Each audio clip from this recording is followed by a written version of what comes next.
Hello दोस्तों, मैं हूं आदित्य सिंह और आप देख रहे हैं नॉलेज शॉप एक। आज हम पढ़ने वाले हैं कोडिंग डिकोडिंग से संबंधित कुछ सवालों के बारे में। पहले तो हम समझेंगे कि कोडिंग डिकोडिंग होता क्या है और इसका यूज़ क्या है। तो मैं आपको बता दूं कि कोडिंग डिकोडिंग एक रीजनिंग है, रीजनिंग के अंतर्गत आते हैं, जो कि हमारे कॉम्पिटिटिव एग्ज़ाम में, जो छोटे लेवल के एग्ज़ाम है, उसमें काफ़ी पूछे जाते हैं। कम से कम 4-5 सवाल तो पूछ ही लिए जाते हैं। तो हम पढ़ने वाले हैं कोडिंग डिकोडिंग। और चलिए, आप लोगों को अगर मेरा वीडियो अच्छा लगे तो लाइक और सब्सक्राइब करना ना भूलें और बेल आइकन को ज़रूर दबाएं और अपने दोस्तों के बीच शेयर ज़रूर करें। चलिए हम स्टार्ट करते हैं। मैंने जो यहाँ आप लोग देख रहे होंगे कि मैंने ये A से Z तक लिख रखा है और कुछ गिनतियाँ भी लिख रखी हैं। तो ये जो गिनतियाँ और A से Z तक जो लेटर आपको दिख रहा है, ये इनके पोजीशंस नंबर है। जैसे कि ए जो है कितने नंबर पे आ रहा है, बी 2 नंबर पे आ रहा है, सी 3 नंबर पे आ रहा है, डी 4 नंबर पे आ रहा है, ई 5 नंबर पे आ रहा है। उसी तरह से यहाँ देखिए कि जेड 26वें नंबर पे जेड आता है। तो मतलब जो जिस पोजीशन पे है, बस जैसे गिनती लिखते हैं ना, जैसे कि अल्फ़ाबेट को हम गिनेंगे, उसी तरह से हम यहाँ पे गिनती ए से जेड तक में कितनी संख्याएं हैं वैसे करके इन्हें लिख देंगे। ठीक है, इन्हें समझने के लिए प्राथमिक तौर पे हम पहले अभी चाह रहे हैं कि आपको पहले कोडिंग डिकोडिंग की नॉलेज दे दें कि हाँ ये है क्या और इससे सवाल किस तरह से बन सकते हैं। तो समझिए, पहले ए से जेड तक में आप जैसा मैंने लिखा है आप वैसा ही अपनी कॉपी में लिखेंगे, क्योंकि आप अगर न्यू हैं तो रीजनिंग अगर आप पहली बार बना रहे हैं तो आपको ऐसा लिखना होगा, ये ज़रूरी है ऐसा लिखना। और कुछ समय उपरांत आप जब इसकी प्रैक्टिस कर लेंगे तो आपको इसको लिखने की कोई ज़रूरत नहीं। आपको ये जो मैं फार्मूला के बारे में बता रहा हूँ, ट्रिक जो लिख रखा हूँ, आप इसका यूज़ करके भी आप अपना काम चला सकते हैं। और उस समय अब उसके बाद जब आप कुछ ज़्यादा प्रैक्टिस कर लेंगे कुछ सवालों पे, तो आपको इसकी भी कोई ज़रूरत नहीं पड़ने वाली है। लेकिन फ़िलहाल अगर आप नए हैं तो आपको ये पूरा लिखना होगा। और ये ट्रिक जो मैंने लिख रखा है तो ये भी आप ज़रूर लिख लें। मैं चाहूँगा कि आप इसकी स्क्रीनशॉट लेना चाहें तो ले सकते हैं, और या फिर आप जब मैं बोल रहा हूँ उसी दरमियान आप इसे लिख भी सकते हैं। तो मैं आशा करता हूँ कि आप लोगों ने स्क्रीनशॉट ले लिया होगा। चलिए प्रारंभ करते हैं। तो जैसे कि मैंने यहाँ पे लिख रखा है ट्रिक, आप ये इतना तो समझ ही गए होंगे कि ये मैंने क्या लिख रखा है, और इसी तरह से आपको लिख लेना है, अपने कॉपी में अरेंज कर लेना है। अगर आप नए हो तो रीजनिंग सीखना है तो आपको ये इतना करना होगा। और उसके बाद ये जो मैंने ट्रिक लिख रखा है यहाँ पे EJOTY, ई ज्योति, ये जो है ये एक फॉर्मूला है जो कि शॉर्ट में आपको याद रखने के लिए ज़रूरी है। जैसे कि ई देखिए, ई का पोजीशन क्या है, 5वें नंबर पे है। तो यहाँ पे मैंने ई लिख रखा है और नीचे नीचे मैंने 5 लिख रखा है। जे का क्या है, जे यहाँ पे देखिए 10वें नंबर पे है, तो 10 यहाँ मैंने लिख रखा है। ओ 15वें नंबर पे है, ओ देखिए यहाँ पे 15वें नंबर पे है ओ, तो यहाँ मैंने 15 लिख रखा है। और ये टी की बात करें तो टी देखिए यहाँ पे कहाँ गया टी, ये देखिए 20वें नंबर पे टी है, तो मैंने टी यहाँ पे लिख रखा है और 20 भी लिख रखा है। वाई की बात करें तो वाई 25वें नंबर पे है और ये 25 मैंने यहाँ लिख रखा है। तो बेसिकली ये मैं आपको बताना चाह रहा हूँ कि आप शॉर्ट वे में इसे कैसे याद रख सकते हैं। लेकिन अगर आप नए हैं तो आपको ये पूरा लिखना होगा, थोड़ी प्रैक्टिस इस पर भी करनी होगी, उसके बाद आप सवाल बना सकते हैं। तो आशा करता हूँ आप ये समझ गए होंगे फॉर्मूला और आप इसको याद कर लें। जैसे कि अगर मैं अब इसे रब करना चाहूँगा तो आइए हम कुछ एग्जाम्पल से समझते हैं कि कोडिंग डिकोडिंग बनाया कैसे जाता है। जैसे मैं आपको लिख के बता दूं कि जैसे मैंने लिखा ABCD, चलिए सी तक ही रहा। उसके बाद जैसे कि बुक्स में दिया हुआ रहता है या आपके कॉम्पिटिटिव एग्जाम में जैसा पूछा जाएगा मैं उस तरह से आपको बता रहा हूँ। जैसे ABC, उसके बाद यहाँ पे DEF, ये आसान है, मतलब मैं अभी आपको सिखाना चाह रहा हूँ, इस वजह से मैं इतना इजी दे रहा हूँ। जब आप ये इजी सवाल बना लेंगे उसके बाद हम इससे कुछ डिफिकल्ट में आएंगे, ठीक है। तो समझिए, जैसे मैंने यहाँ पे ये इज टू दे रखा है, इसे इज टू कहते हैं, और या फिर हिंदी में अनुपात कह सकते हैं। तो हमें ये सवाल यहाँ पे एक सॉल्व किया हुआ दिया हुआ रहता है, ये फर्स्ट नंबर सवाल है। और फिर आपको यहाँ पे दे दिया रहेगा H I J, और फिर यहाँ पे इस टू दे करके ऐसे क्वेश्चन मार्क दे देगा। तो इसका क्या मतलब समझते हैं, जैसे कि यहाँ इसने ये ऊपर बता रखा है, ये एक आपको उदाहरण दिया गया है, और जैसा कि ये बनाया गया है उसी तरह से सेम इसे भी हमें बनाना होता है।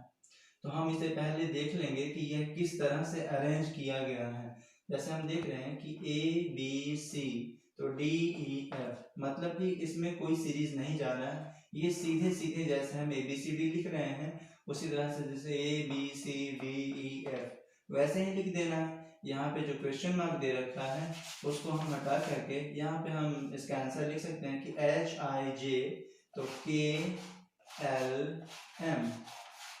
ये देख लीजिए दोस्तों, ये हमारा पहला सवाल था और जिसका आंसर की हमने लिख रखा है।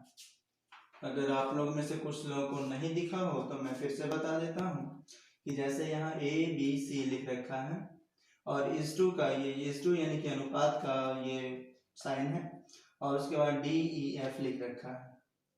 तो आपको समझाने के लिए मैं इजी सवाल ले रहा हूँ, ऐसा ना समझे कि मैं मतलब ऐसे ही मजाक कर रहा हूँ, ऐसा कुछ नहीं है। आपको समझ में आए स्टार्टिंग में, जब आप पहली बार इस वीडियो को देख रहे हैं, तो इस वजह से मैं ये आसान सा सवाल ले रहा हूँ। उसके बाद हम चलेंगे इससे हाई लेवल में, पहले हम ये समझ लेते हैं। तो ABCDEF आप देख रहे होंगे कि ये लगातार जो ABCD हम लिखते हैं उस तरह से लिखा गया है। तो उसी प्रकार हमें यहाँ जो क्वेश्चन मार्क होता है उसे हटा करके, या फिर कहें कि इसका जो आंसर होगा, तो ये देख लीजिए कि HIJ, तो KLM लिख देंगे और ये हमारा आंसर हो गया। आशा करता हूँ कि आप लोग को ये समझ में आया होगा। तो चलते हैं हम अपने नेक्स्ट सवाल पे। चलिए अब हम समझते हैं अगला एग्जाम्पल जो कि मैंने अभी पहले बताया, उसके बाद वाले एग्जाम्पल में हम चलते हैं कोडिंग डिकोडिंग का, और वो एग्जाम्पल है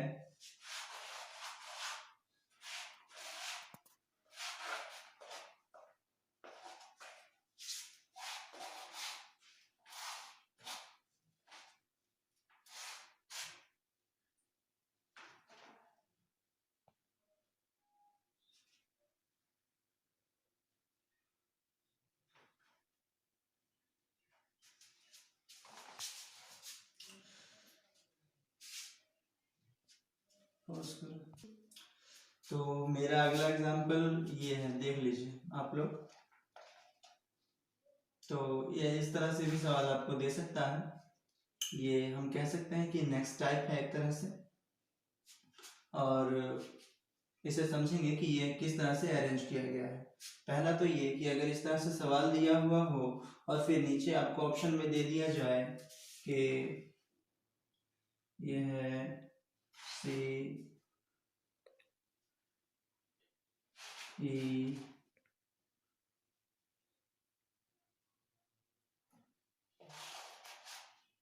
इस तरह से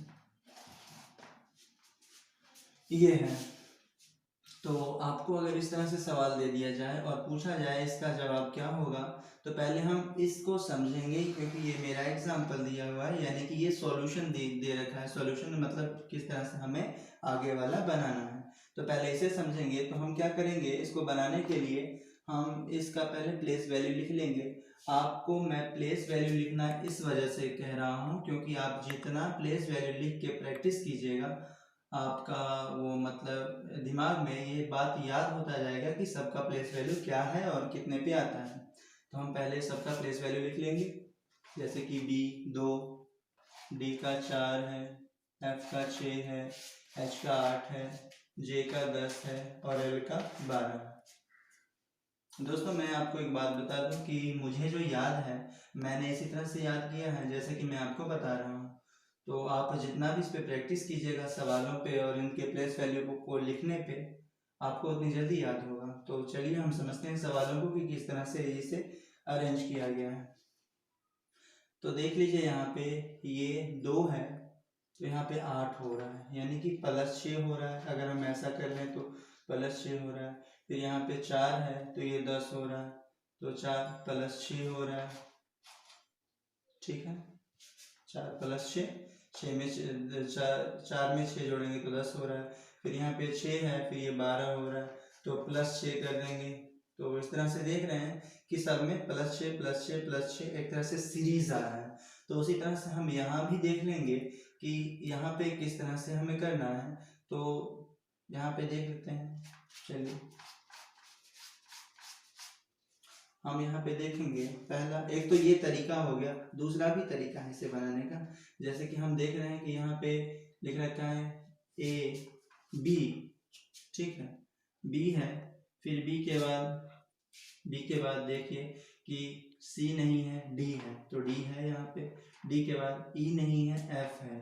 उसके बाद हम यहाँ पे देख सकते हैं F है। उसके बाद यहाँ पे फिर H है। ये अनुपात देने के बाद जैसे मैंने बताया है उस तरह से ये भी बनेगा। पीछे जो मैंने बताया सेम उस तरह से बनने वाला है ये भी सवाल। और F के बाद फिर G नहीं है, H है। यानी कि हम इस तरह से चलेंगे तो वो पता नहीं मिलने वाला है कि नहीं जवाब, लेकिन अगर हम इस तरह से चले जैसे कि मैं अभी बता रहा हूँ तो मिल जाएगा। देख लीजिए 2-2 के जैसे एक के अंतराल पे हमारा अगला आ रहा है। जैसे कि F है तो F, G नहीं है, H है, H आ गया, H J K, H J K। माफ कीजिएगा, मैंने जो आपको पीछे एग्जाम्पल बताया वो गलत था और मैंने उस सवाल को हटा दिया है। हम उस सवाल को ना देख करके इस सवाल को देखेंगे और समझेंगे। तो यहाँ पे जैसे कि आप देख रहे होंगे कि A B C और फिर C D E दे रखा है। तो हम पहले क्या करेंगे, इस सब का प्लेस वैल्यू लिख लेंगे। जैसे कि ये 1 है, ये 2 है, ये 3 है, फिर ये 3 है, ये 4 है, ये 5 है। और फिर इसका देखेंगे, पहले हम इसे समझेंगे और तब इस वाले सवाल को यहाँ पे जो हमें पूछा गया है उसे समझ के बनाने, इसे पहले समझ के और तब फिर इसे बनाने की कोशिश करेंगे। क्योंकि दोनों जो सवाल दिया हुआ रहता है इसी के बेसमेंट पे अगला सवाल हमसे पूछा जाता है। तो हम क्या करते हैं, इस पहले इसे समझते हैं। जैसे कि देखिए यहाँ पे दे रखा है ए के बाद मतलब 3 लीटर इधर है तो 3 लीटर इधर भी है। तो हम पहले एक लीटर को मिला करके भी देख सकते हैं। जैसे कि यहाँ पे ए दे रखा है तो यहाँ पे अगर हम जो मैंने पहले आपको बताया था उसके अनुसार पहले देखेंगे तो यहाँ पे बी होना चाहिए था, तो बी नहीं है, तो चलिए कोई बात नहीं। फिर बी है तो यहाँ पे सी होना चाहिए था, वो भी नहीं है। सी है तो यहाँ डी होना चाहिए था, वो भी नहीं है। हम क्या करेंगे, फिर एक अंक छोड़ के आगे वाला, जैसे एक अल्फाबेट छोड़ के अगले अल्फाबेट को देखेंगे, चेक करेंगे। तो ए है तो बी ना हो करके सी है, तो हाँ यहाँ पे सी है। उसके बाद बी है तो यहाँ पे बी के बाद सी होना चाहिए, तो सी ना हो करके डी है, तो सही है, यहाँ पे डी है। और सी के बाद डी होना चाहिए, तो डी नहीं है, यहाँ पे ई है, तो सही है, कोई बात नहीं। हम एक के अंतराल पे आगे वाली संख्या को लिख सकते हैं और उस तरह से हम इसे सॉल्व कर सकते हैं। सेम इसी तरह से हम इस सवाल को बनाएंगे। तो H है तो H नहीं देंगे, H के बाद J नहीं देंगे, हम K देंगे। H के बाद I J, H I J, H के बाद I J, यहाँ पे सॉरी J देंगे, H I J, हाँ H I J। उसके बाद फिर यहाँ पे I है तो J K, यहाँ पे आगे K देंगे। और फिर आगे वाला ये जहाँ J है तो यहाँ पे J K L। इस तरह से हम आगे भी बना सकते हैं। तो और यहाँ पे अगर हम इसे भी समझना चाहें कि इसका प्लेस वैल्यू क्या होगा, तो आप अगर इस ट्रिक को देख लिए होंगे, समझ गए होंगे, तो यहाँ पे देख सकते हैं कि ये ई 5वें स्थान पे आता है। तो यहाँ पे H जो है H के ई के बाद देख लीजिए कि ई FGH, यानी कि ई 5वें स्थान पे है तो +3 कर रहे हैं तो हमारा 8 आ रहा है, यहाँ पे देख लीजिए। और फिर और ये आई है। आई पहले तो जे देखिए कि जे 10वें नंबर पे है, तो जे यहाँ पे दे रखा है, सीधा 10 लिख लीजिए और फिर